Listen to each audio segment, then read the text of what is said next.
2023 City Council work session. Thank you for joining us in this hybrid meeting format.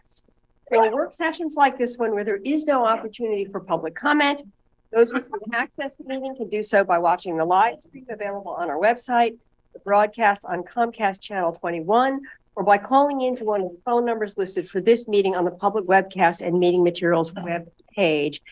Thank you again for joining us. And with that, I call this work session of the City Council to order. And I think I'm going to maybe turn it over to Catherine to sort of kick it off. Sure, absolutely. I'm happy to just kind of set the stage for your discussion. This is really Council's opportunity to talk about the establishing a salary range for the Eugene Police Auditor position, and then where you would want to offer placement within that range to Leah Pitcher. So just real quick history, just to ground everybody in why we're here today and how we got here today. The city charter grants the city council the sole authority to hire, supervise, and set the compensation for the independent police auditor who oversees investigations of our police employees. And so pursuant to that authority, on February 17th, 2021, you unanimously voted to appoint Leah as the interim auditor after our prior auditor had retired. And then 9 months later, on October 24th, 2022, you unanimously voted to directly appoint her into that position permanently. So also on October 24th, you authorized council leadership to execute an employment agreement with Leah with a negotiated salary that falls within the range of $119,038 to $153,504. And so subsequent to that October 24th meeting, the non-represented, and that pay range that you set was based on a DM2, a division manager 2, and it was a prior pay range structure. Subsequent to that October 24th motion, the non-rep pay structure was updated to have the positions more accurately reflect market data. And in doing that, that 119,038 to 153,504, the most closely aligned pay range to that was grade 11. And so that matters because that was the authority that was given to your council leadership. And so that is how they conducted the negotiations. And so that was what it was used on. So based on that, on March 1st, council leadership offered Leah a salary of $137,945.60, which would be equivalent to grade 11, step 5. And then on April 12th, Leah responded to the offer requesting a salary of $172,266.60, which is equivalent to grade 12, step 9. And so the explanations of this stuff's in your packet. I'm not going to go over all that. I will say, for purposes of your discussion, you have 2 other employees, city manager and the presiding judge. And with those 2 employees, and most recently, your most robust discussion was around the city manager, and what the expressed desire of the council was to get market data, set a salary range for the position, and then place the employee, Sarah, within that salary range that you'd established. So because that had been an expressed desire of council previously with your other council employees and how you did it, that's why you have market data in your packet, so that you can be doing that. If you want to do what you've done with your other 2 employees, which is decide what the position market range is, and then make an offer within that range. So, but that's not your only options. Just because that is what you expressed and did with your other 2, this is, as it said, the charter gives you sole authority. You can just make an offer of a salary. That's within your authority to do. You can, the grade 1 through 12 is kind of the standard grade of the non-rep positions. You could establish another separate range based on market that you wanted to come to. So you have a lot of options, but based on the prior range, that lands at grade 11, roughly, based on that compensation. So with all of that, I'm just going to turn it back to you. This is really your opportunity to have this discussion. And we have Carrie Baraldo's here, She is with ERC. I see Leah sitting here, and it's really your time. So I'll turn back to you. Okay, thank you very much. And I'm going to suggest that we have discussion. I know there's a proposed motion, but I think it might make sense to have a discussion first, and then let the council president put a motion on the table based on what he hears. So, Emily, are you ready to go? You may. Can somebody remind me of what we're paying Judge Gill and also what Mark Gissner's last pay was? Does anybody have that info? I do. So Judge Gill was grade 12, step 7, I believe. And Mark Gissner, I know I based on and Leah, if you could come, or I'm sorry, I'm looking at Carrie. Mark Gissner's last salary, according to my documents of his executed contract, was 154, 724, 024. Say again, 154, 024. Okay. Well, I've paid attention to the extra information we got about how complicated our auditor position is compared to the other cities that we have been comparing them to. And I'm concerned about this. I think that it's too low. I know it's within that range, but I think that it would be appropriate to put her up to the next grade.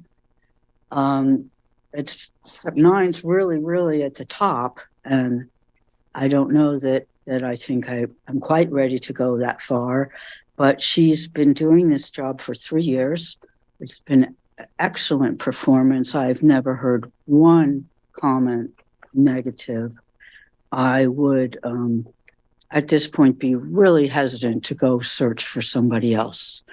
Just like with Judge Gill and Manager Mederi, you know, we're in tight times, and we don't really have the time to pause and the money to look for somebody and then wait for them to get up to speed. So I think it's really important to keep that continuity. And Mark Gissner is one of the best police auditors in the country, and we have the honor of him training Leah. So I think it would be very difficult to find somebody that could step into those shoes easily and effectively. Budget's tight, but we have to stay competitive. And I think we need to go higher. I'm not sure to 172, but I would entertain 156, 162. That's what we're paying the judge. I think she's worth it. I think we can't afford to lose her. And sometimes you have to step up to what things really are going to cost.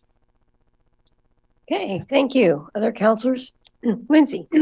I would agree with Counselor Semple to lose the institutional knowledge that Leah has gained over the past 12, 13 years in that office would be devastating. This is a very unique position, and the qualifications and experience and education that we expect from our judge, we also expect from this position. And I think that those positions should be paid fairly equivalently. So again, nothing but excellent performance evaluation that I've seen from her in that position. And I would like to see that increased as well. Hey, thank you. I see Mike. Go for it, Mike. Thank you, Mayor. I largely agree with my two colleagues who've just spoken. I would say that I think that our municipal judge has more people to supervise and a position of greater consequence in the activities that they do. And so I would hesitate to set our auditor's salary above the municipal judges. But at the same time, everything that they've just said is true. That, you know, she was brought into this system and up in this system by one of the country's best. And I can say that I've served long enough to have seen people serve in that position who weren't Mark Gissner, and the consequences in the community. So it's very important we keep her. She does a very good job. And so I would hope there's room there to accommodate both of those things in our negotiation. Thank you. Okay, thank you. Anybody else ready for comment? Jennifer? Sure. So I agree with what's already been said. I think people have done a really good job. I think Leah is probably one of the best current auditors in the country now, irrespective of, you know, who trained her or not. I think she's fantastic, and the job requires a very unique set of skills that is not always easy to find, I'm sure, which is why we've had some problems in the past. It looks like, from what I'm reading here, that the intended motion is for grade 11. I think grade 12 is more appropriate. I think the information that she has shared with us about her position and its history all makes a lot of sense to me, and that range is too low for the job that she's being asked to do. I think there's a tendency to base salary on how many people you supervise, but that's not really what's difficult or about this job. It's an extremely high level of responsibility to have this position, and for the whole community to count on this one person to do it right every single time. So for those reasons, I think that grade 12 would be more appropriate. Okay, thank you. Anybody else ready to speak? Randy? This is more a question. Could we have our HR person come to the table, please, for some questions? Thank you.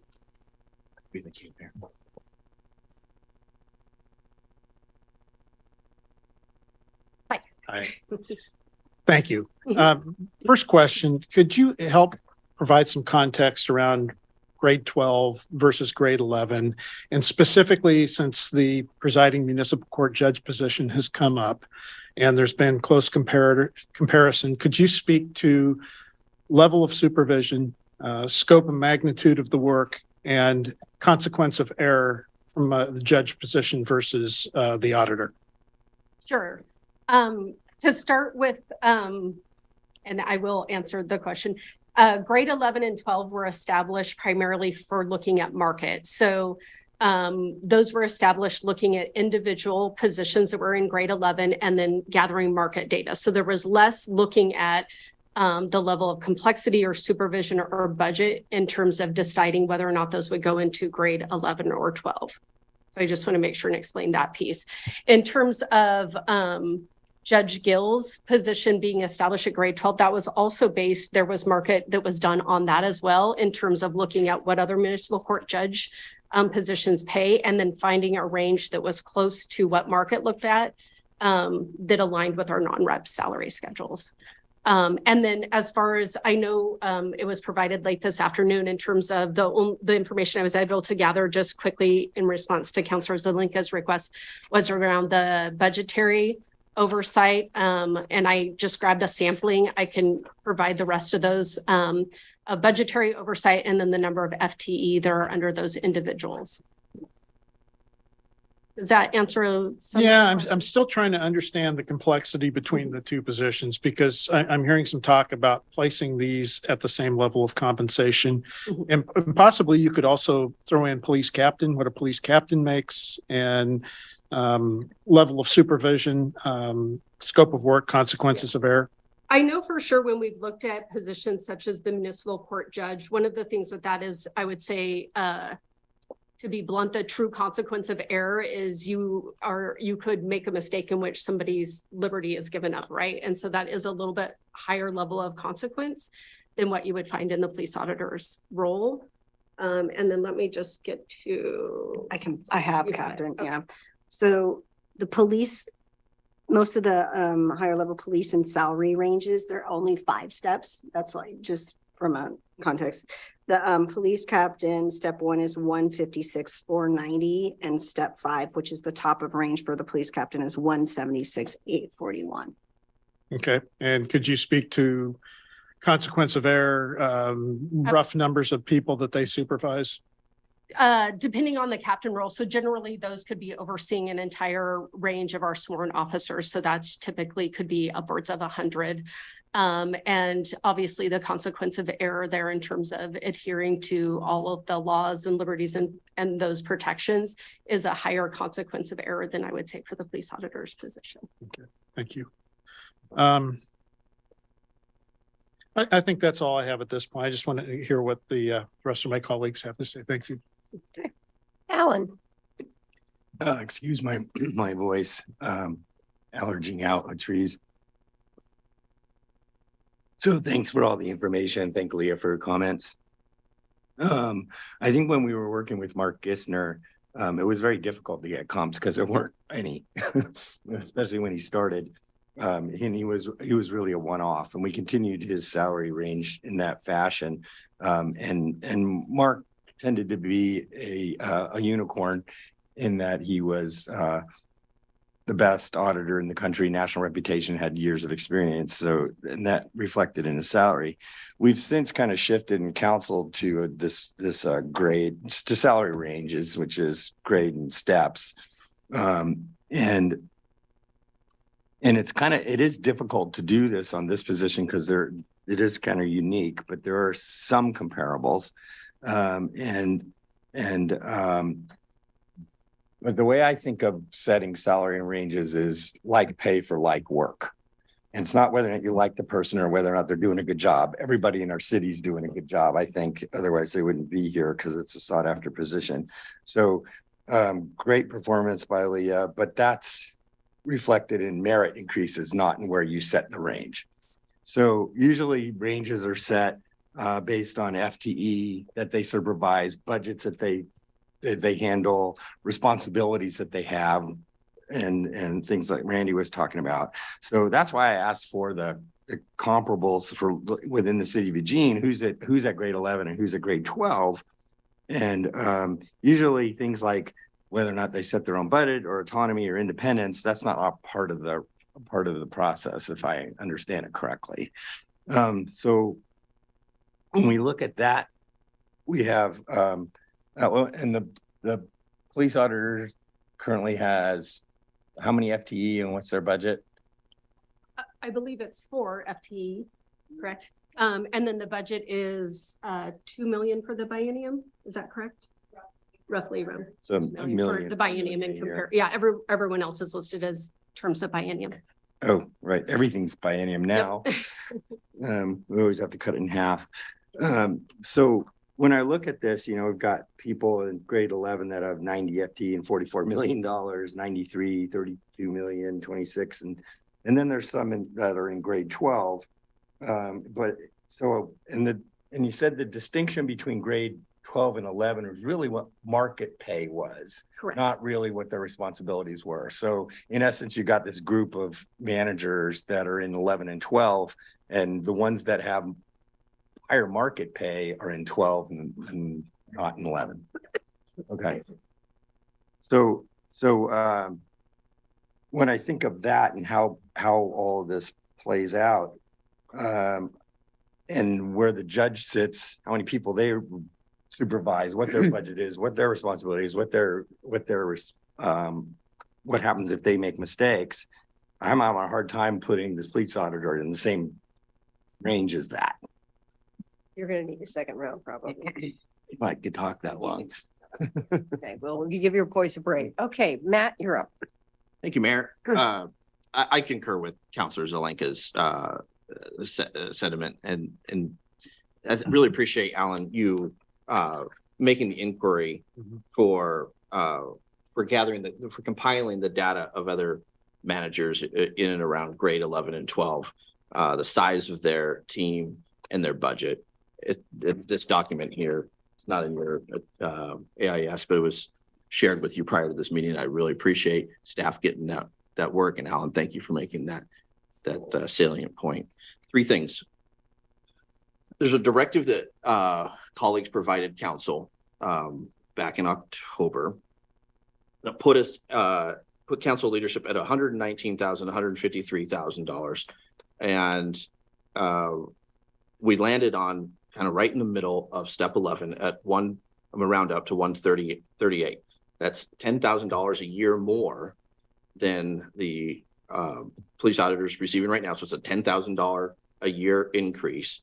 And in comparison to other markets, it's at or near the high range, significantly higher than markets are south, Aurora, Colorado, significantly higher than Boise, Idaho, an entity in which the auditor has applied for, by the way. Denver, Colorado, a market that's significantly larger than us, starts at 115 and goes all the way up to 197. Madison, Wisconsin, a market that's larger, starts at 105, goes to 142. Spokane, Washington starts at 100K, goes to 141. There's room to grow in in the salary range grade 11 that is north of her predecessor. And 2, well, I mentioned 2, comparing the grades 11 and 12. 3, the timing and tactics of this negotiation have led us to do this in a public meeting, which is bizarre. It's curious, but there was never an offer made or a counter offer directly to council leadership. Instead, it was a public negotiation shared with all of you that was at the highest step of the next highest grade that includes the municipal court judge.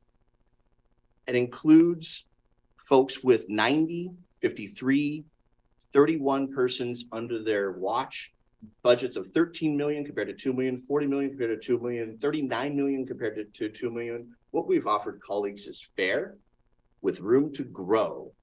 And I will be fully supportive of Councillor Grove's motion to adopt our offer of $138,000 at grade 11, step 5.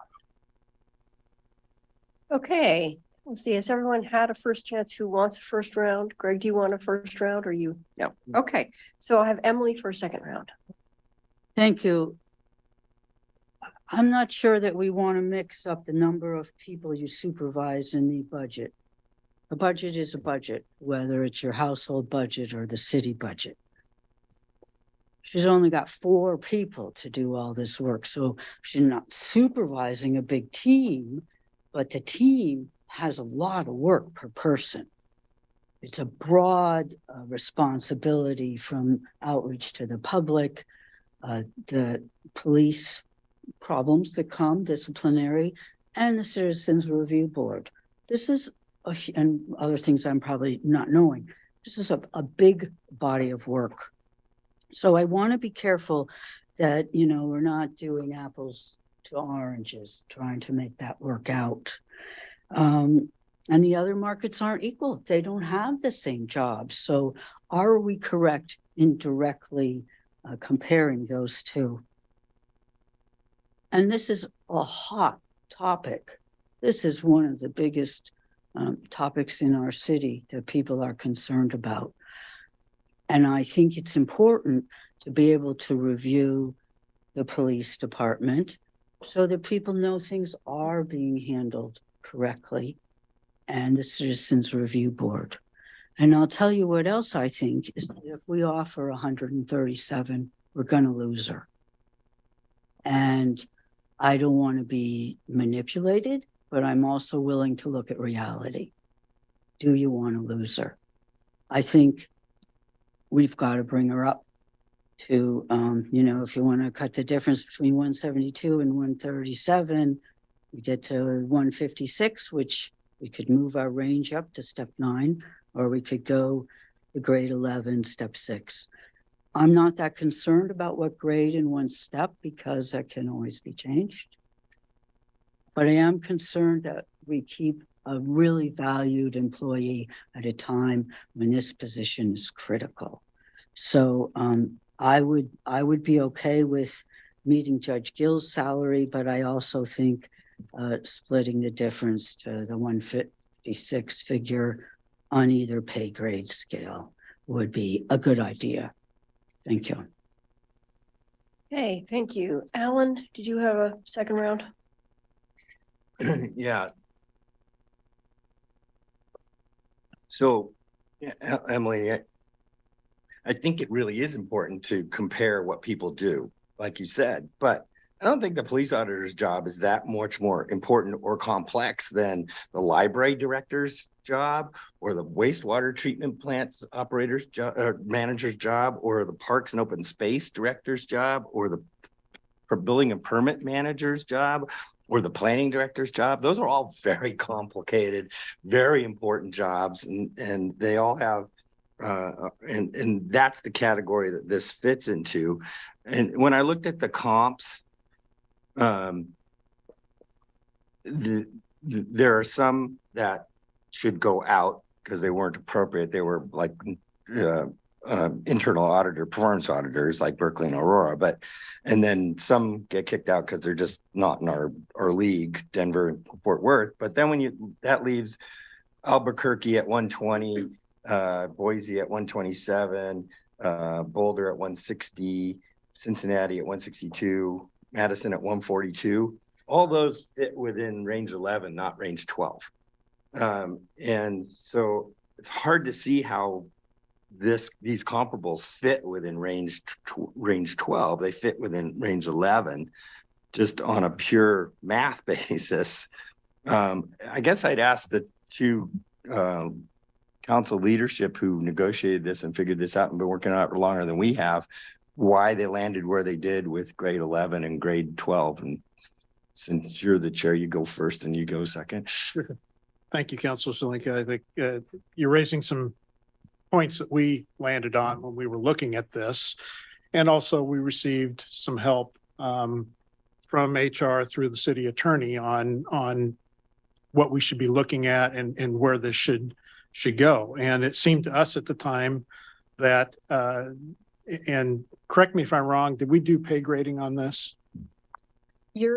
So the offer that you made of step 5 was not based on pay placement. You subsequently asked for that to be done, and that was what was in the packet. Okay. But, and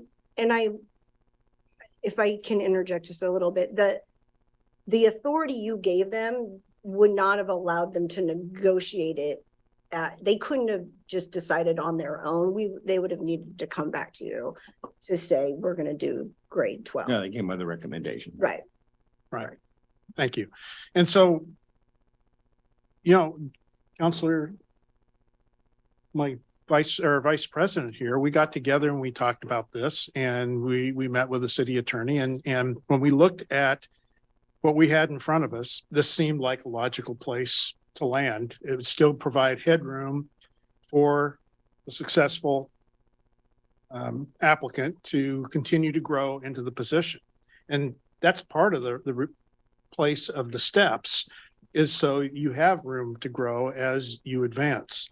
Comparing this to the previous auditor, as you mentioned, we attracted somebody with probably as much experience in police auditing as you can have.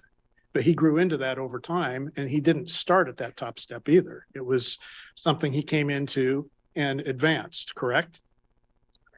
So that's just kind of the simple version of how we ended up here. How long was he an auditor? Over 10 years. 10 or 11 years. 10, yeah, I think. He left in 21 and he was hired in 09. Yeah.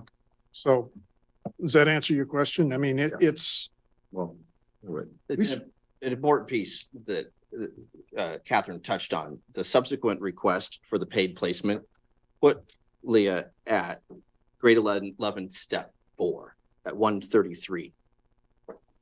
We maintain the grade 11 step 5 that's north of that, right smack in the middle of grade 11, gives room to grow, that's significantly higher than a predecessor, it's a $10,000 a year increase than what she's currently making. And it's a step higher than where that subsequent paid placement put her at grade 4. And so the previous police auditor was 154 in 2021, That was the last contract I had. right? And We have no record of, That's what I got from Mark. I just wanted you to know I didn't make that up. yeah, we so, just can't. but that was 10 years into the job, 154. Correct. 2 years ago. Okay, I'm gonna switch to Greg because he hasn't had a first round yet. Yeah, I'm for the upper range, looking at 11 or 12. And I'll go back historically in this in terms of how we got here in the first place. Back in the 90s, we had a situation where there was a definite lack of trust in the police department for our citizens because of inappropriate behavior by some officers at that time. This is where the CRB came out of that. An enhanced police commission came out of that conversation. And then it went to the ballot and we ended up getting the CRB and the police auditor position because of that situation that happened. In other cities across the country, they have not responded in the way that Eugene has. And Eugene has been a leader on this. And I think that we need to continue to present the leading edge on this. We have not had the kinds of controversy over the last 20 years that other cities have had because of a lack of oversight. We have belts and suspenders. I've said it before, and I'm more than happy to continue to have that. But at the end of the day, you get what you pay for. If we undervalue the auditor position, it does not mean that we won't get somebody, to get in the job that has comparable, credentials to Leah, but not necessarily the experience with the community that Leah has and with the office that she has. So, I'm in favor of paying her what I think she's worth and what we need to do to maintain our credibility with our citizenry in this community. Because if we step back from that, then we are going to have significant issues and problems that we won't be able to manage. And I am glad that we have a police auditor position. I'm glad we have a citizen review board. I'm glad that we have, a police commission, because all of those things are incredibly important to building and continuing to have trust between the police department and our community. Thank you. Thank you. Okay, then I have Mike and then I guess Mike. That's who I have. And certainly those community members watching will forgive me for what may be a really stupid question, but I suppose I'm asking HR or the council officers. Who's fulfilling the role today of assistant police auditor? No one. And we don't have one at the moment. That position is not filled. And it's unfilled because? Leah can come up and answer this. It's an organizational, there was decisions made budgetarily to not fill that position. Leah can answer it. She's right here. Just quickly, sorry. We did a restructuring, so I now have 2 part-time associate auditors, and I don't have any deputy auditor at this time. Does that help? Thank you. Yeah, it does. Thank you very much. So supervising 2, not 4? No. Okay. Okay, thanks. There's no deputy. So I'm just gonna just chime in for a minute and then I'm gonna turn over to Council President. I do think when you think about this auditor position, that actually Leah has been in this position for a dozen years. So as deputy auditor and then as interim auditor. So there's a lot of history with this community, which I think Emily has spoken to and Greg has spoken to, which is valuable to us. I do think that it is a statement of commitment to support her request for higher compensation. The amount is completely up to you as council. It's not my choice. But I would encourage you to think about wanting to support and retain a really excellent employee who does put, as Greg has noted, a very strong and positive face on the auditor position and our reputation in the community. And so that it is an outward facing, accountable to the whole city role, which is unlike some of the other comparable roles within the city, which are not so public. This is one in which she is accountable to the whole city and they are responding to the choices that she makes and the leadership that she demonstrates. So I think that should be valued there, that she has, one could say that she has the whole city to please in that sense with the performance she does. So I would encourage you to think about making some move towards a resolution that would come closer to satisfying her request without feeling that you are unduly tipping the balance inappropriately with respect to your other employees. But that's my request. And with that, I think we're probably ready for you, Randy, to put a motion on. I'm going to switch horses here a little bit. I'm going to break this into two motions, and one for the grade and then one for the step. I move to authorize the council president to execute an employment contract with the police auditor, Leah Pitcher, that one establishes a police auditor salary equivalent to grade 11 of $119,392 to $161,158.40. Second. With range adjusting the rest of that sentence. I was going to fold that into the second. Oh, okay. Okay, any question? Yes. Can I ask you, well, I'm going to ask you, why do you think grade 11 rather than 12? I think grade 11 is more appropriate. In fact, if we go to grade 12, I'll be making another motion that we reevaluate the presiding municipal court judge. Because? I don't think they're comparable positions. Okay, thank you. Okay, there is a motion seconded on the table. All in favor, please raise your hands. 1, 2, 3, 4, 5, 6 opposed. 2. All right, that passes. All right, next motion. So it's grade 11. Grade 11.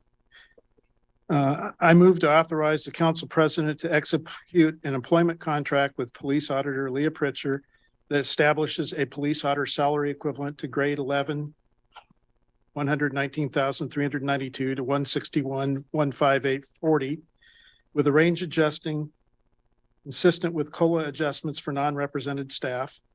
And I'm going to change this to place her at step 6 of the salary range, which is $142,584, and makes the salary retroactive to Pitcher's hire date of October 24th, 2022. Second.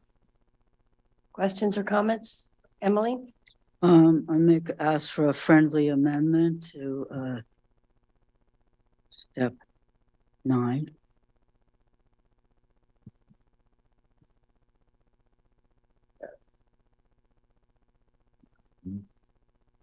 I guess I'm not getting a second. Why? Yes. Why don't you make a motion to amend?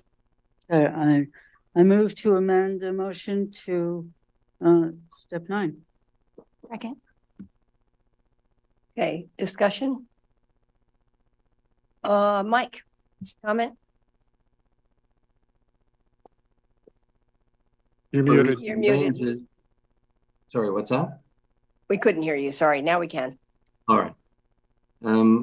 A question, could you read the ranges in steps 7, 8, and 9? Yes, Counselor, 7, 8, and 9. 7 is 147, 222.40. Step 8 is 151, 860.80. Step 9 is 156, 499.20. And we have a second on this, so we can't move to amend the amendment. Counselor, am I right about that, City Attorney? You can move to amend the amendment. You can't move to amend the amended amendment. So you can, I mean, just from like the poor city reporter's standpoint, it's easier to track it if you don't do it that, but you can move to amend. I would prefer. Amendment. No, that's what I thought. So I'm going to wait until this is disposed of, but I would prefer to choose step 7. And so I'm going to let that is my choice stand out there. If Emily's motion does not pass, I'll be making that one. Okay, thank you. So Emily's motion's on the table to move it to, Matt, comment? Yeah, I'm gonna vote this down and encourage the original motion, which thoughtfully adjusted as per Emily's suggestion that you would be comfortable with that 142, which is in that step 6. Mind you, That was great. That was Greg's. great. No, that was Randy. That was Randy. I made the motion.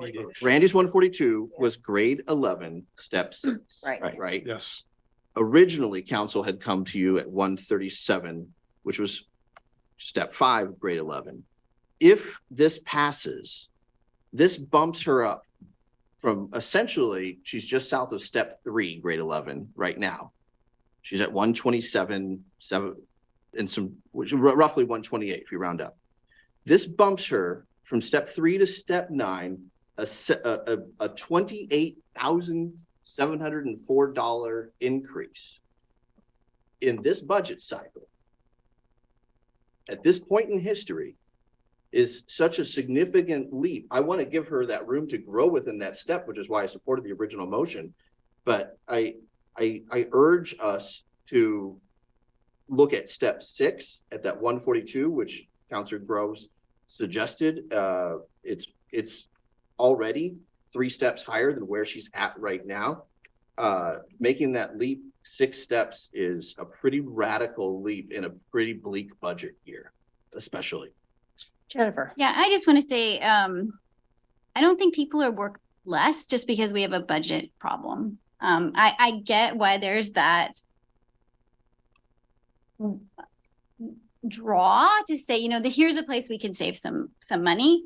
But I think our police auditor is worth every penny of Emily's suggestion, and the idea that we would pay our employees less to solve our budget problems is devaluing the important work they do. And I don't think that's the way we should be balancing our budget.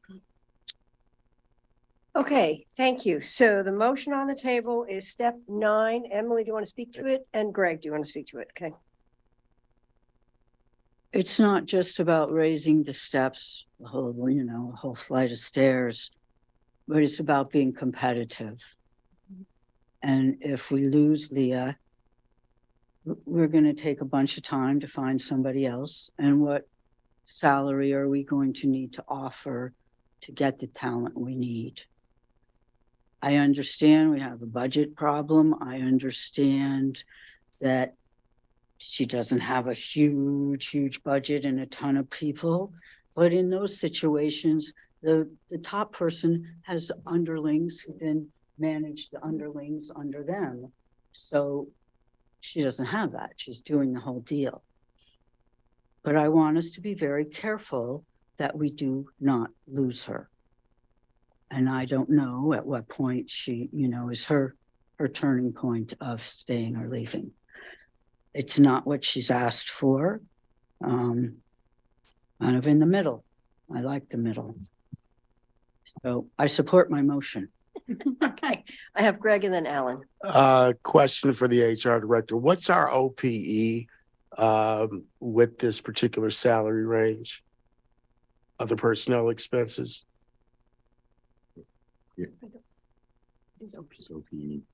Other personnel Do expenses. you mean the fringe that? The fringe, yeah. I think it's 33 up towards to 40% is probably ballpark. 40% would be added on for fringe. Okay, so we're talking about a total package of, say, we're at step 6 or step 7? We're talking. I'm almost, I know we're talking step 9 in terms of the motion. But if we go step 9 in terms of the motion, then we add on another 40% for the total expense of the position, correct? Okay, that's what I wanted to know. Okay. All right, Alan. Yeah, this is the classic example why you don't do this about people, it's about positions. But yeah, I think step 9, when you think about the rationale behind all these steps, there's a reason behind them. And can you go through why we have steps and what they are intended to do over and how you get to put a position into a step? Well, generally steps for positions are made so that when, especially with having Oregon equal pay law, it allows us to review somebody who's coming into a position and be able to place them at a step in comparable to other applicants that we'd be looking at. For a position like the police auditor, there's no one else that's in that position, so you don't necessarily have that at play.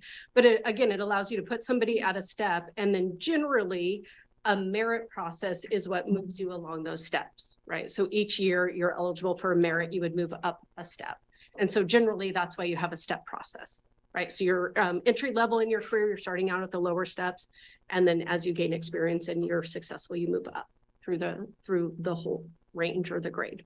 Yeah, I know at the state, you start at step 2, unless you can show something that's really extraordinary, then you can get up until maybe 5 when you start a position. But granted, she's 2 years in. So, 6 or 7 seems more appropriate to me. Can I just ask, I'll turn to you in a minute. Can I just a clarifying point, which may be obvious to everyone, but if as you say, if council approved going up to step 9, then there's only one step left at this grade. So then is she tapped out then? I mean, does it, what, then it's just COLAs out. What would happen in terms of increases after that?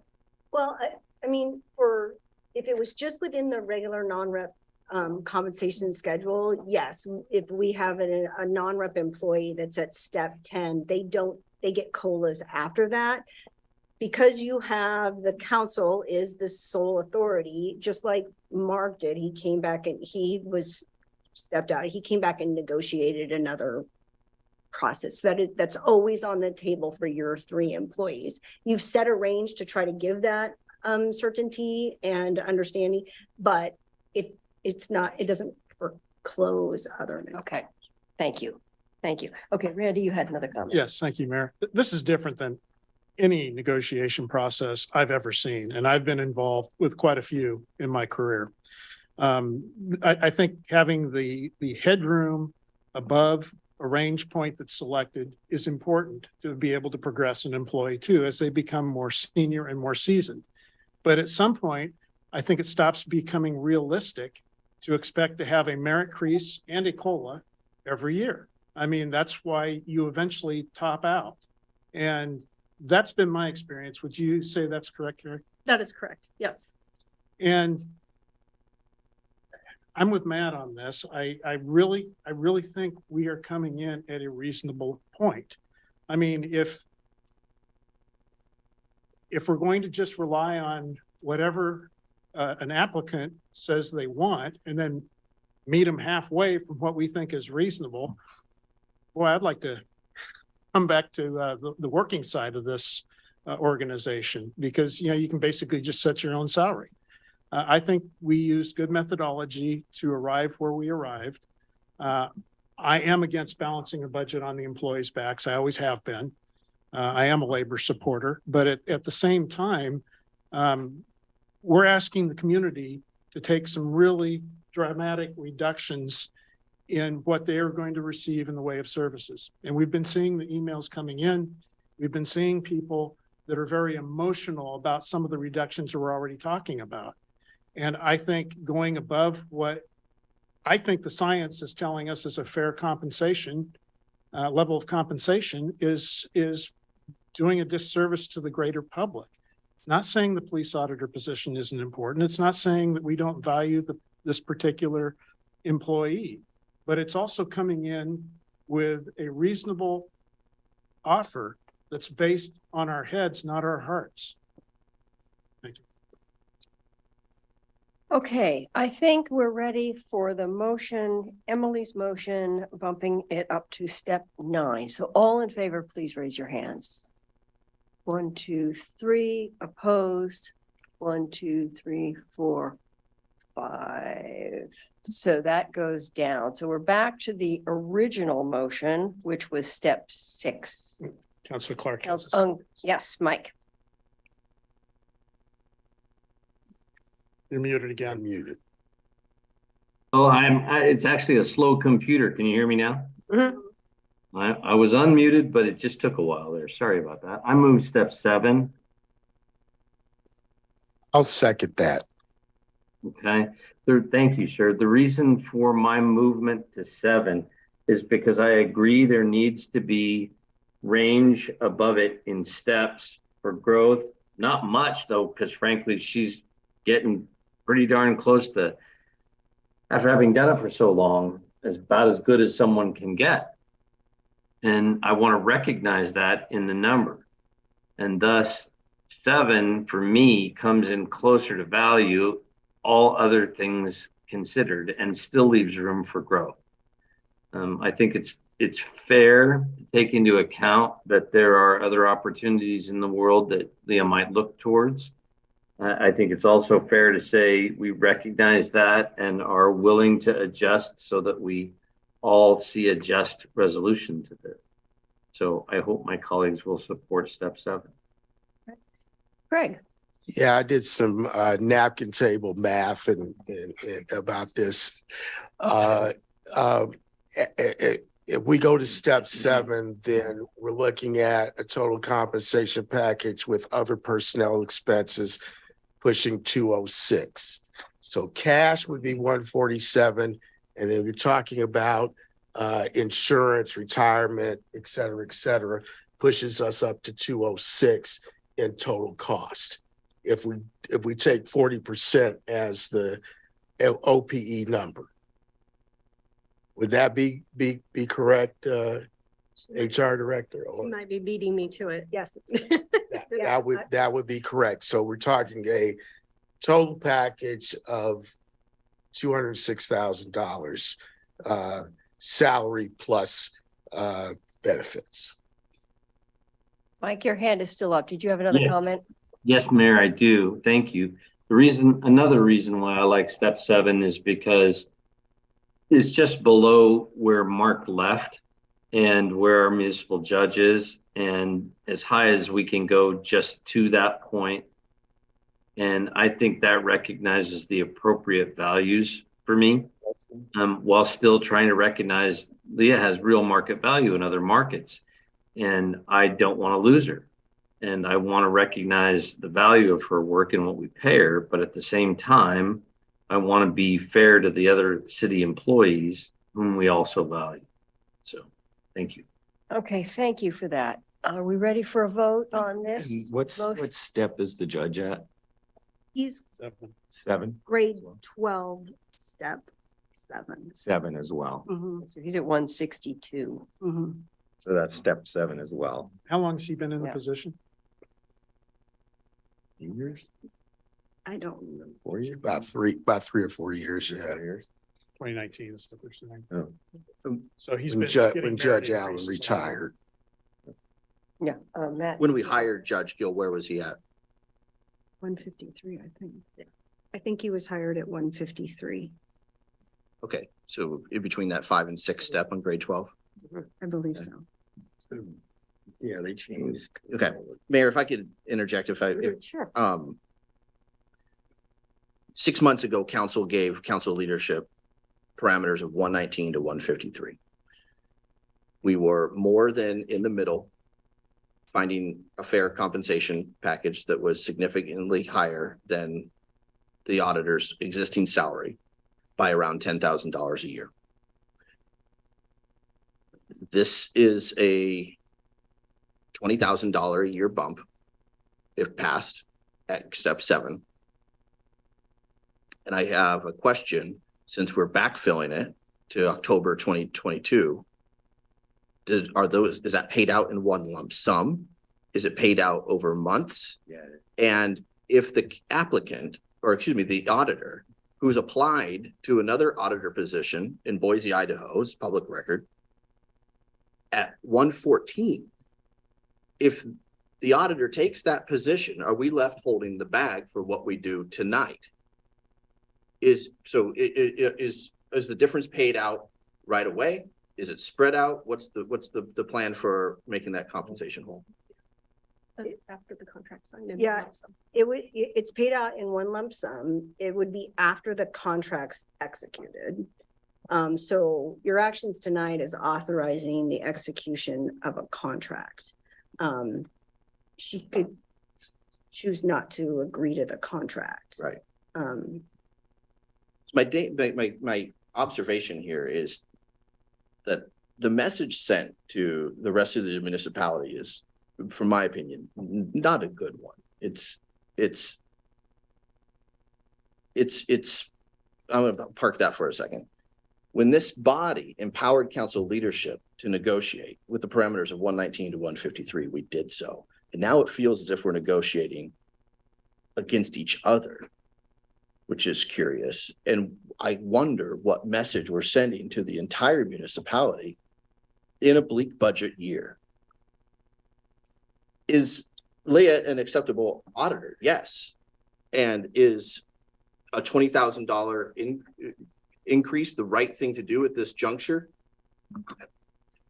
I mean, I don't think so.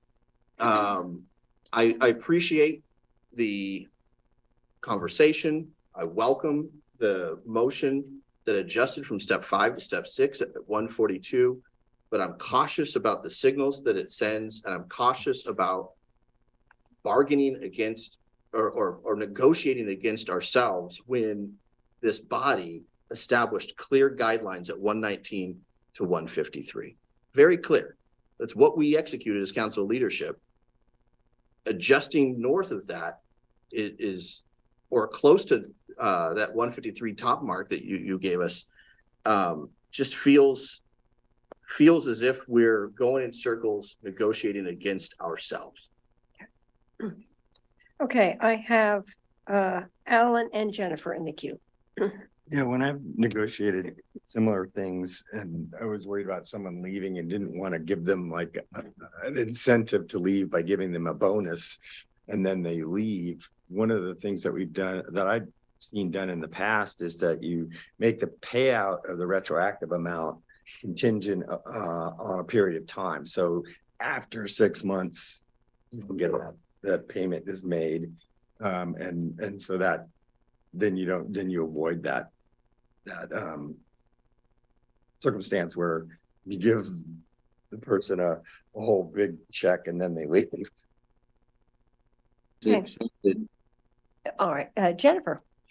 Yeah, so I wanted to actually agree with one thing Matt said, and that's that council did give you a range to negotiate in, but it sounds like what I'm hearing here at the table is that there was never actually a range. You guys just picked a number in the middle and decided that would be that. I mean, the range goes up to 153, which is pretty close to what Emily said. So yeah, we gave you, the council collectively gave leadership a range to negotiate in, and you guys decided you were stuck in the middle.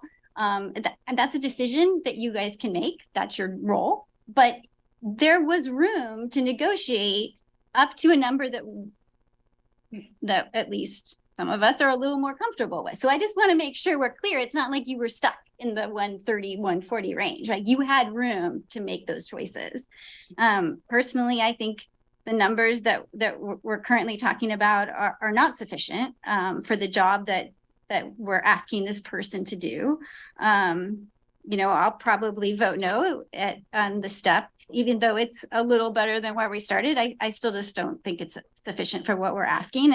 And it almost feels like folks are upset that she would negotiate for her salary, which is perfectly reasonable and everyone should do. If you are offered a position and a job, it's perfectly okay to negotiate.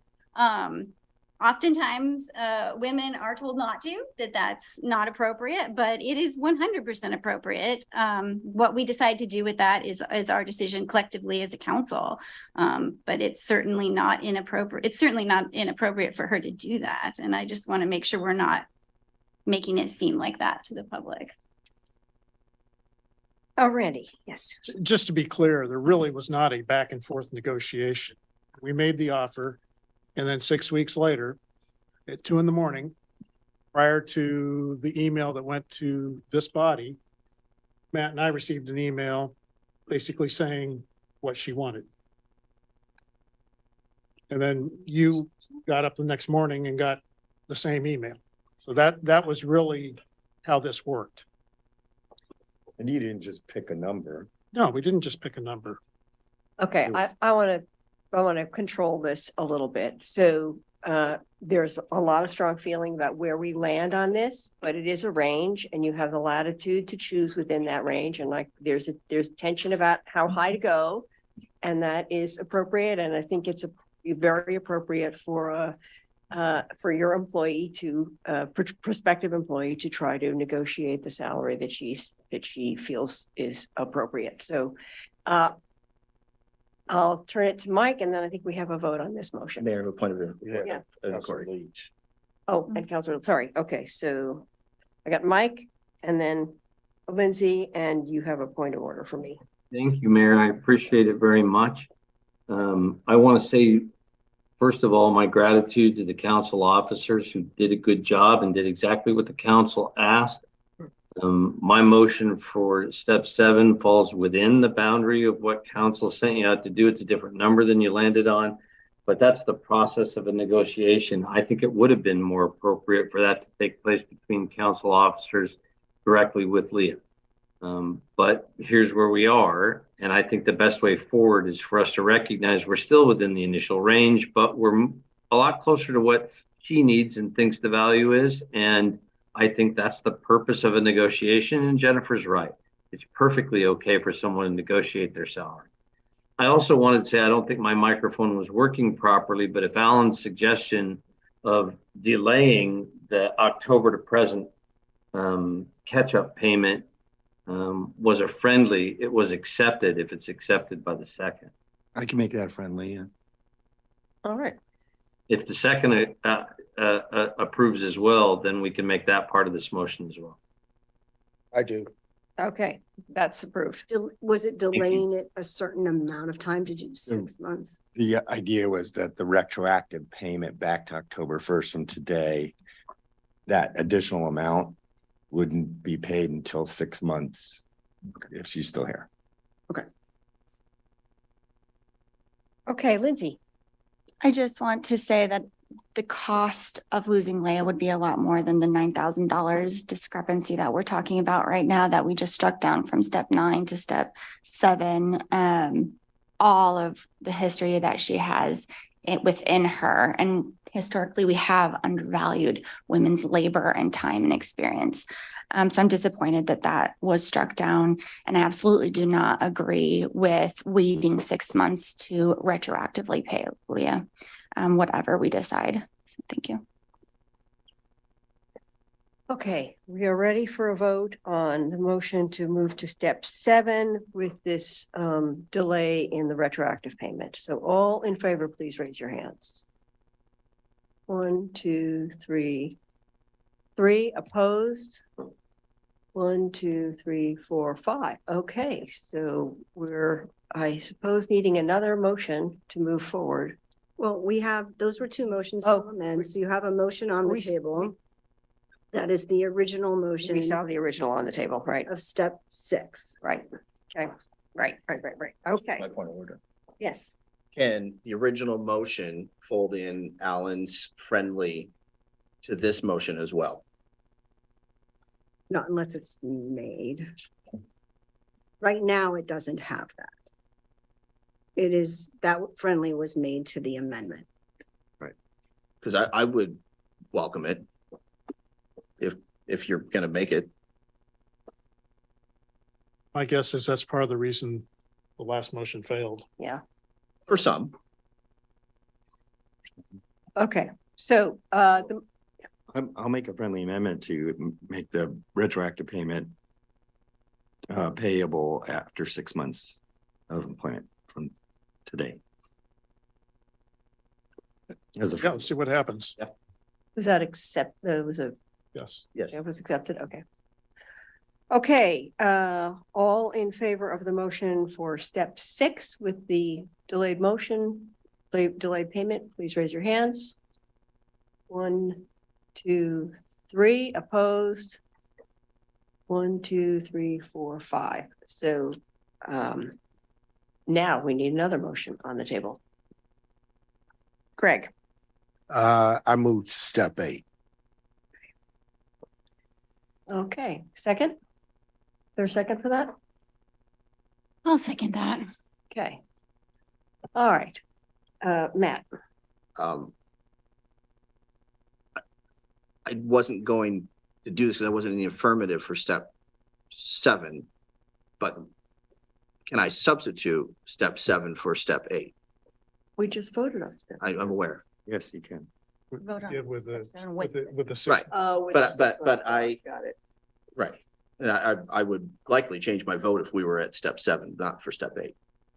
So we could get to a place where we could land 7, but I would not be comfortable with such a significant bump at the top of the grade. Okay, so just to be clear, your amendment would take it to step 7 without the delayed payment. And can I just be really clarified? So even though, and Counselor Evans, I just want to make sure, so the main motion that was on the table that Counselor Groves had originally put, that read the entire thing and then had it at step 6 with the delayed retro, that went down. So we now need a whole new big motion on the table. So when I heard step 8, Counselor Evans, what I heard was move to authorize the council president to execute an employment agreement with Police Auditor Leah Pitcher that establishes a police auditor salary equivalent to grade 11 with the range adjusting consistent with COLA adjustments of non-represented staff. 2, places Pitcher at step 8 of the established salary range for a salary of $151,860.80 and makes the salary retroactive to Pitcher's hire date of October 24th, 2022. Was that your That motion? is my motion, yes.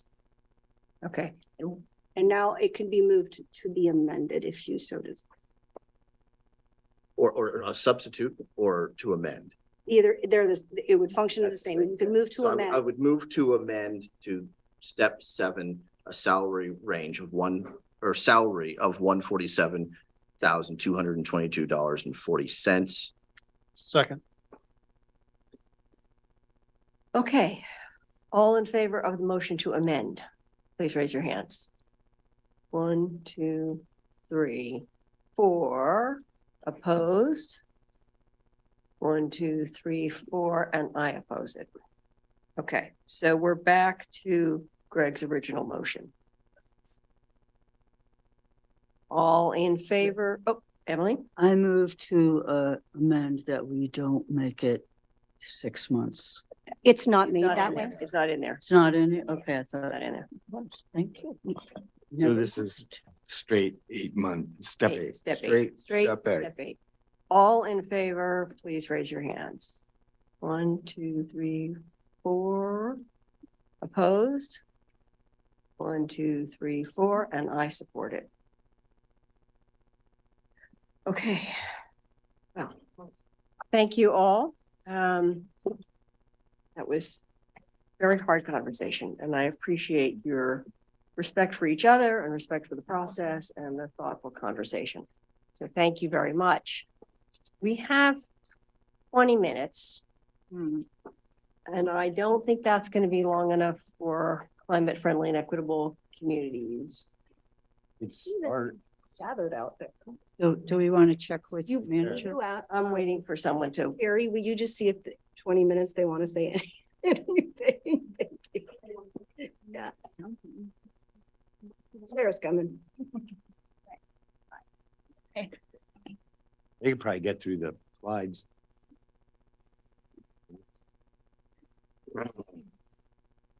5-second rounds.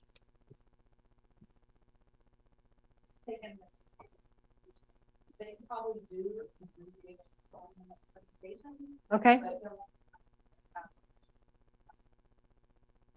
Yeah, is that okay? Or is that good? Part of it and then come back.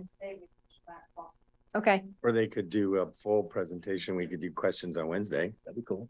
Yeah, however it works. that could work. Pushing back fossil fuels. I like that. Is that what she said? Push back fossil fuels? Yes, I'd rather. the other thing. No. Oh,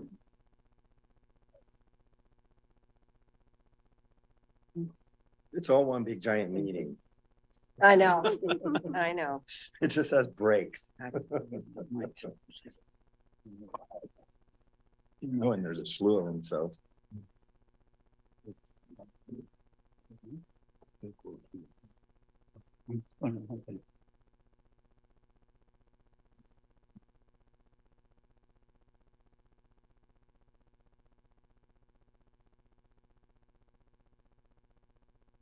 Feel like YouTube where you can pop it up to 1.5 times. Yes, but we won't understand it. Okay, we're ready I after, think as soon as they get, we'll just kick it right over. okay. We just go ahead and dive in. Okay, Yeah. Oh, hi, are I'm you Rob ready? Okay, go Interfeld. for it. Good evening, Mayor and City Council. Rob Interfeld, Transportation Planning Manager. I'm here with Senior Planner Heather O'Donnell, who's getting her presentation up. Obviously, we're going to do an abbreviated presentation tonight on climate-friendly and equitable communities and a component of it called scenario planning. And really, the main reason we were coming tonight is because of scenario planning, because there's a work plan due to the state at the end of June, and we wanted to make sure you had an opportunity to provide any feedback on that. We were going to use this as an opportunity, though, to give you updates on some other elements of climate-friendly and equitable communities known as CFEC in addition to that. So we're going to skip those other elements. Heather's going to give a very brief just description of what CFEC is, and then we'll dive into the scenario planning. Are you ready? Yes. Hello. Good evening. I think the AIS does a good job of describing what the climate friendly and equitable communities rules are. So just briefly, they are new rules to help Oregon meet goals for reducing greenhouse gases. And that's by changing how we do housing and transportation planning so that ultimately our built environment reduces the need for driving while also resulting in better outcomes for historically marginalized and underserved communities. Please see your AIS for further information we gave you a greater detailed review back in September. And now I will skip through a whole bunch of stuff. Thanks, Heather. So the 2009 Jobs and Transportation Act passed by the Oregon legislature required the cities and county in the Central Lane Metropolitan Planning Organization area, also known as the MPO, to develop a scenario for reducing greenhouse gas emissions from passenger vehicles. The MPO covers our metro area, but does extend quite a bit outside of the UGBs, as you can see on this map. Cities and counties in our metro area were not required to adopt or implement the scenario, just to select it as the preferred scenario. And the MPO itself does not play a role. The legislation only affects the cities and the jurisdictions in the MPO area. So what is scenario planning? The CFAC rules require Eugene, and other jurisdictions in our metro area to adopt a preferred land use and transportation scenario plan for reducing GHGs from transportation. The plan must be designed to meet the state's GHG reduction targets and prioritize underserved populations so that the actions that reduce pollution also reduce historical inequities from prior transportation and land use development. Jurisdictions in our metro area are allowed to use the regional scenario plan developed and selected by local governments in our area in 2015. This was mostly transportation focused, but would work in conjunction with the climate friendly designations that Heather would have talked about tonight. DLCD is encouraging our metro area to use the 2015 scenario plan because they do not have the financial resources to support development of a full-fledged land use and transportation scenario for our metro area. So other metro areas in the state that did not do scenario planning before will have to do that full-fledged land use and transportation scenario. For us, they're recommending this approach. Using the 2015 scenario plan would be beneficial for the city as it would significantly reduce the funding and staff resources needed to meet this requirement and allow staff to focus on complying with other elements of CFAC. So now I'm going to talk a little bit about this 2015 scenario. It has strategies that are grouped into these 7 categories that you can see on the screen. A lot of these strategies are things that we are already doing, such as building the pedestrian and bicycle projects in our TSP project list, dedicating a larger share of local transportation funds to active transportation projects, and implementing a bike share program. In general, the strategies align well with our TSP, the CAP 2.0, and other plans. Next slide, please. Here's a timeline that shows the scenario planning deadlines and alternative due dates that we are proposing. By June 30th of this year, Eugene, Springfield, Coburg, and Lane County must jointly submit a work plan for how the scenario plan will be completed. Tonight's work session is an opportunity for City Council to provide any additional direction to staff before the work plan is submitted. The current deadline for completing the scenario plan itself is December 31st of this year. However, staff from Eugene and the other local agencies intend to jointly request a later deadline, likely December 31st of 2024, to allow more time to coordinate between the jurisdictions while they also begin implementing other elements of the CFAC rules. Next slide, please. These are the elements of the work program that is due by June 30th of this year. I'm not going to go into detail just to save a little time, but you can see the elements up on the screen. There's a proposal to use the Metropolitan Policy Committee, known as the MPC, as the governance structure for scenario planning.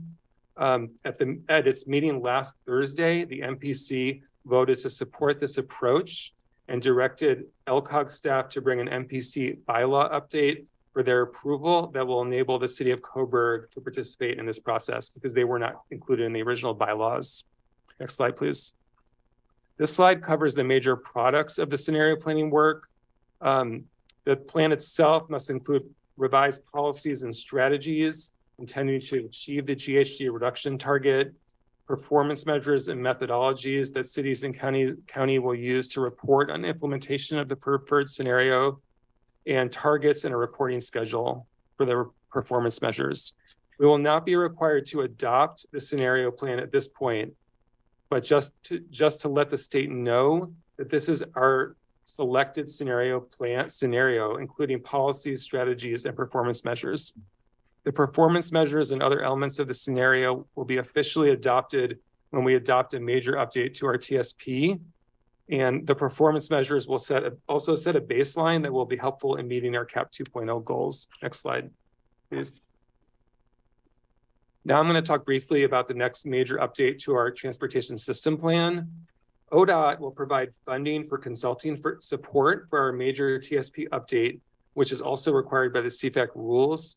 ODOT had originally anticipated having funding to support completing the TSP by 2026, but they've pushed that date back to 2029. Therefore, we're requesting that the TSP deadline in the rule be pushed back from 2026 to 2029 to sync with when the consultant support will be available. The CFAC rules include a lot of changes to what needs to be included in a major TSP update. Our major TSP update will include amendments to implement the selected scenario plan, walkability and compact development standards, bike parking standards. A lot of these things relate to CFAC, prioritized transportation projects, and transportation performance standards. We're also allowed to make minor updates to the TSP, and that is something that the city might want to consider at some point, especially if we're not going to update till 2029. We could come in a few times if there's reasons to do a minor update. So at this point, we'll open it up to questions, direction, and feedback from City Council. Keep in mind that this is your opportunity to provide additional direction to staff for the scenario planning work plan that's due to DLCD by June 30th. Thank you. That was a tour de force of a lot of information in about 6 minutes. So Alan raised his hand. Go ahead, Alan. Yeah, I think you just confused everybody on TV, but yes, this is a complicated thing. So I was on the MPC in 2015 and pushed hard to get us to be able to do this scenario planning. And we did the modeling and piggybacked off of what Metro is doing, which cost about $1 million, and created our scenario. But the only way we could get it passed at MPC was we could create the plan as long as nobody had to implement it. And so, but my recollection, and this is now 8 years ago, is that we did the modeling, created the scenario, and I thought we had a set of policies and strategies that were already in there. So I'm kind of wondering, what is it that we need to do? I thought the plan was pretty complete. The only thing we didn't do was say, yes, we're going to do it. That's pretty much true, Councilor Zelenka. I think we just need to tweak the policies and strategies. And it's a little awkward because the rules were written for everyone else but us. So I try to be accurate in providing what the state rules are to you, but at the same time, the staff are kind of like, we want you to use the scenario you have already. So, but it doesn't really say that in the rules. So it's a little awkward, but yes, I agree with what you're saying. So then they're stale, so they have to be updated. And I don't think we had equity performance measurements in there back then. No, there weren't. But so we need to get Lane County and Springfield to agree to this. Whatever we come up with the end product, we can't just do it by ourselves, correct? Right. There's some elements that could be different for the different jurisdictions, like the performance measures in particular. There could be some elements of the strategies where each jurisdiction is taking a slightly different approach, but collectively, we need to have agreement as to the overall approach. Well, that will be interesting to watch. And I'm glad I'm not on the MPC anymore. Any other questions or comments about this? Greg? So how do we measure, what are going to be the metrics around equity in this particular iteration of the scenario plan? So as Councilor Zelenka pointed out, I was on MPC in 2015 when we started talking about scenario planning, and the state was like, oh no, we're only talking about Portland Metro. We don't, you guys can do whatever you want, but we're not going to pay for anything, right? But now we're at a different point. And so we're adding the equity piece into it. Do you have an idea yet of what that looks like in terms of measurement and what we are going to be evaluating in terms of equity? That's one part of the question. And the second part of the question is, how do we get our Metro partners to buy off on that? First, to answer the first question, we haven't talked about that yet. I think that'll be part of the work program. So I think it's an important element of it. And it's especially given that we have a lot of the other pieces in place already, having the equity component and the performance measures related to that will be a big part of what we focus on. One thing to keep in mind is these are sort of like macro level, like policies and strategies. They're not like build this project. So, or they're not like neighborhood specific.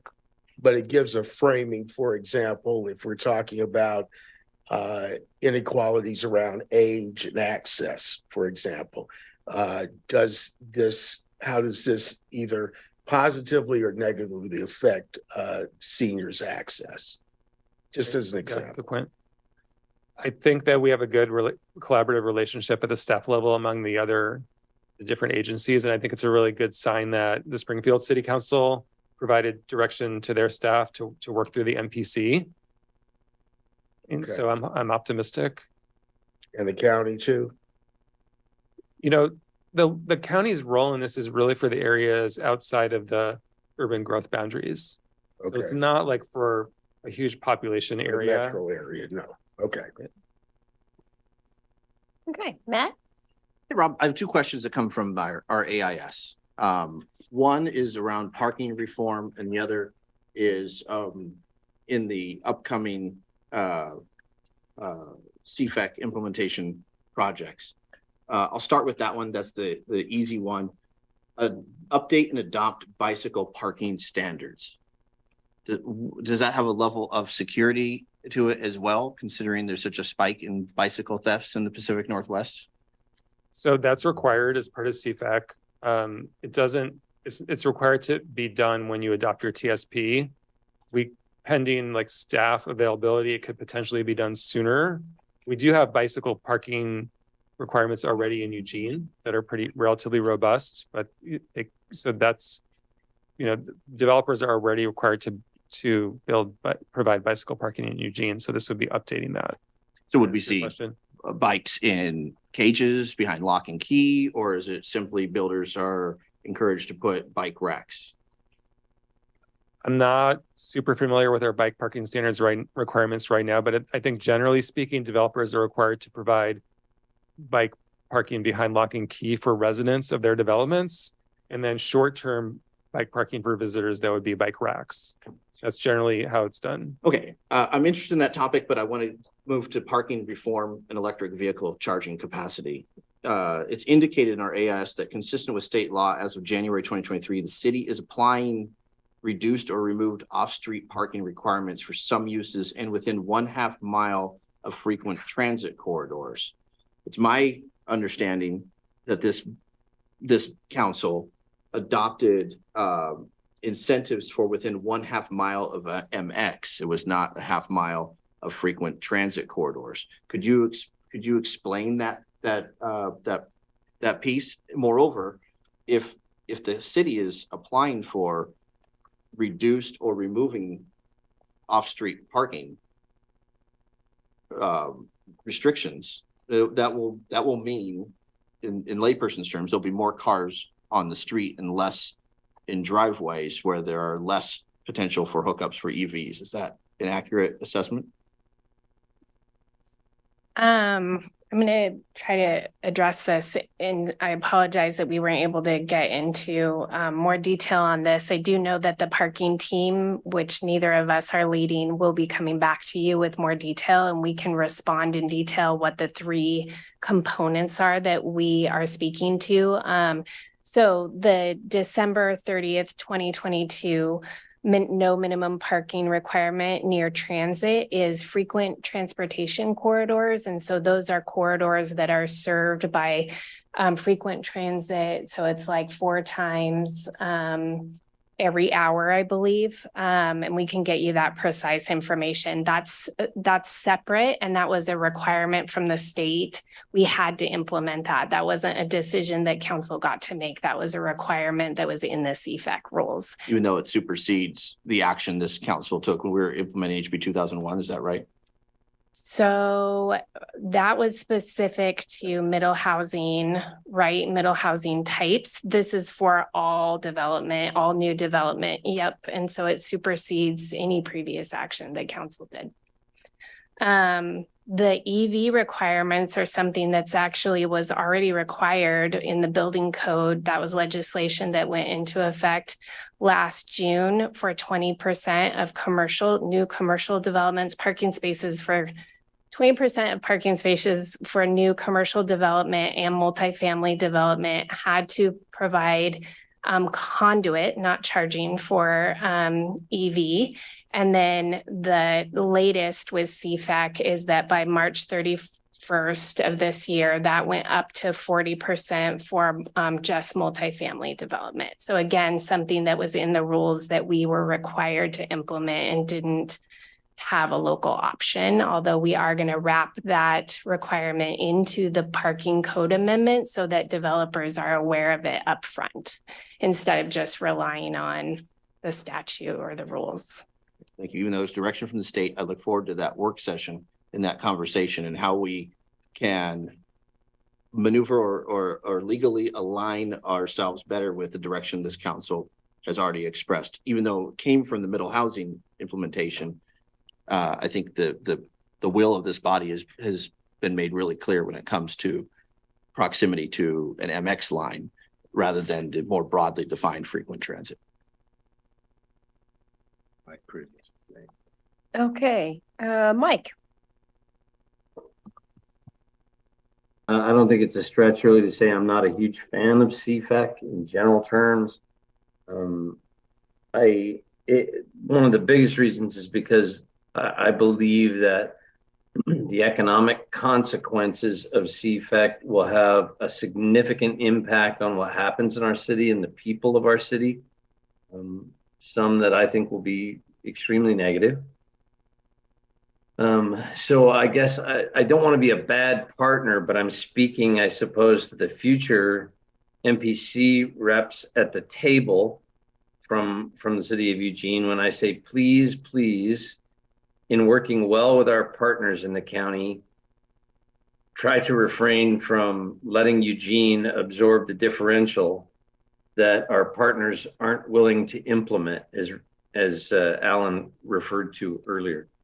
So I'd hate to see those economic consequences more severe on Eugene from the nature of what our partners are or are not willing to accept doing. Thank you. Okay, thank you. One more comment, Alan? Do we have any indication from our partners, Lane County and Springfield, whether or not will accept the 2015 scenario planning as the thing that will move forward within CFAC for all of us? Who's on the MPC? I'm on the We're on the MPC. You MPC. too. Well, they approved, the last MPC meeting approved this scenario planning with the addition of Coburg. And so they have approved that. So I think that's an indication enough for you. But devil's where in we the are, details, right. right? Well, they haven't individually as Right. cities, incorporated cities adopted it yet, but just the concept in general. But Springfield also approved. That's what Rob had said, is that Springfield City Council has also approved using MPC to oversee the scenario planning process. So They're more like policies and strategies. And I think like I said, building more of your bicycle and pedestrian infrastructure, there's there's like 7 that have to do with transit. One of them is more frequency. So a lot of them are things that I think a lot of people would buy into. Generally speaking, I'd say it's less controversial than some of the parking options. So I think there might be some hope that there could be agreement. Yeah, I remember that as well. So I'm hopeful of it. Yeah. okay, unless there are other burning questions, it's a few minutes after 7. So if you're all good, thank you very much for squeezing that in. Our adjourned.